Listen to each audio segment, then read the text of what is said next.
kelompok 4. Nah, kali ini kita bakal ngebahas tentang kerajaan Majapahit. Nah, sebelum itu kita lagi sama 4 orang nih. Sebelumnya boleh dong kenalin dulu. Halo semua, kenalin aku Anin. Aku Brenda, aku Kastoria. Aku Alka. Nah, sebelum itu aku mau nanya dulu nih. Coba ada nggak yang bisa jelasin kenapa kerajaan Majapahit itu bisa lahir? Aku bisa jelasin. Jadi gini, Majapahit itu berdiri pada tahun 1293. Kerajaan ini didirikan sama Raden Wijaya setelah dia berhasil ngalahin pasukan Mongolia yang datang ke Jawa. Waktu itu pasukan Mongol datang buat ngalahin Raja Singosari, Kertanegara. Setelah pasukan Mongol mundur, Raden Wijaya akhirnya bisa mendirikan Majapahit dan jadi raja pertama dengan gelar Kertarajasa Jawawardhana. Jadi bisa dibilang Majapahit itu lahir setelah perjuangan keras banget loh. Wah, jadi bisa dibilang Raden Wijaya itu benar-benar punya kesempatan besar banget ya setelah mengalahkan pasukan Mongol. Nah, ngomong-ngomong tentang kejayaan nih, siapa sih yang membawa Majapahit ke puncaknya itu?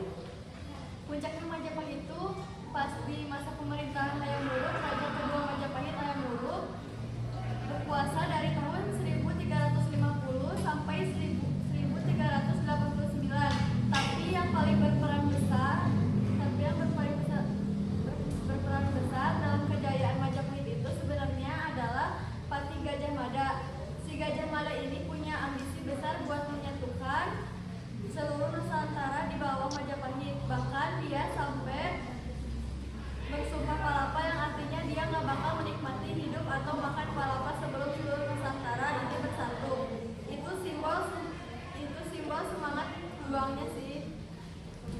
Wah, jadi sumpah palapa itu kayak semacam motivasi besar banget ya buat kerajaan Majapahit. Dan bisa dibilang Patih Gajah Mada itu semacam otak di balik kejayaan Majapahit. Bener ya? Ya banget, Gajah Mada itu benar-benar punya visi besar buat Majapahit.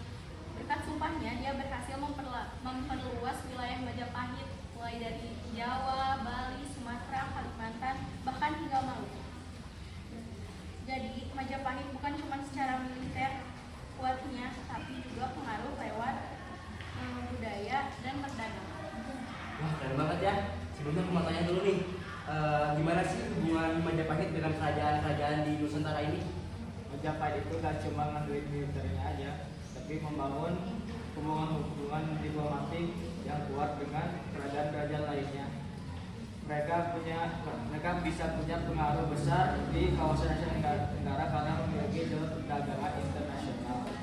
Jadi mereka nggak cuma menguasai daerah-daerah di Jawa, tapi juga menjadi pusat perdagangan internasional kerajaan-kerajaan kecil yang ada di Nusantara. Seringkali mengakui kekuasaan Majapahit, apalagi kalau mereka tidak mau diserang. Wah, jadi Majapahit itu nggak cuma soal kekuatan fisik ya, tapi juga soal tentang diplomasi dari perdagangannya. Nah, kalau ngomongin soal warisan budaya nih, apa sih yang paling menonjol dari kerajaan Majapahit itu sendiri?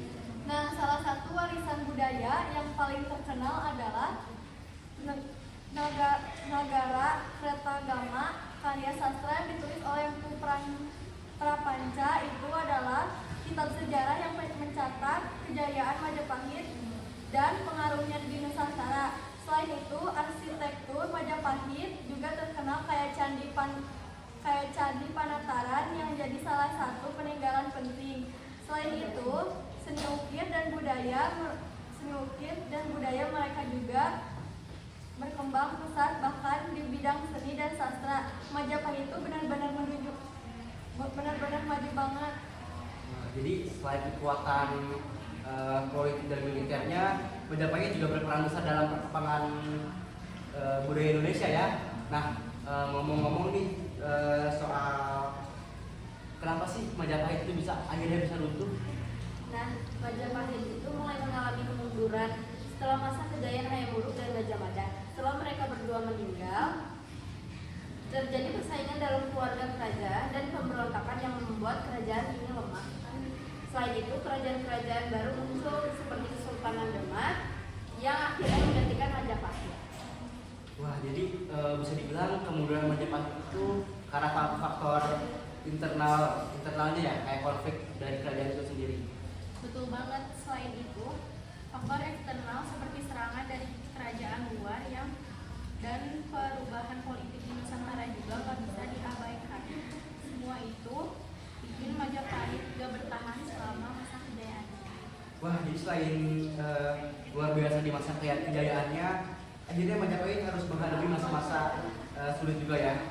Nah, terakhir nih, coba ada nggak yang bisa kasih kesimpulan apa sih yang bisa kita ambil dari di sejarah kerajaan Majapahit itu? Menurut saya, salah satu hal yang bisa kita ambil dari tentang Majapahit ini adalah bagaimana mereka bisa bersatu dan mencapai puncak kejayaan Majapahit meskipun banyak sekali rintangan. Nah, setuju banget nih. Majapahit itu memang bisa menjadi contoh tentang pentingnya kerjasama dan persatuan, apalagi di zaman sekarang yang bisa dibilang penuh tantangan. Ya. Oke, mungkin segitu aja teman-teman yang bisa kita bahas tentang kerajaan Majapahit ini. Semoga kalian bisa lebih paham dan lebih tertarik untuk mendalami tentang kerajaan Majapahit ini. Oke, terima kasih banyak untuk narasumber kita yang sudah hadir dan sudah sharing pada kesempatan kali ini. Sama-sama. Oke, sekian podcast dari kami. Mohon maaf apabila ada kesalahan. See you.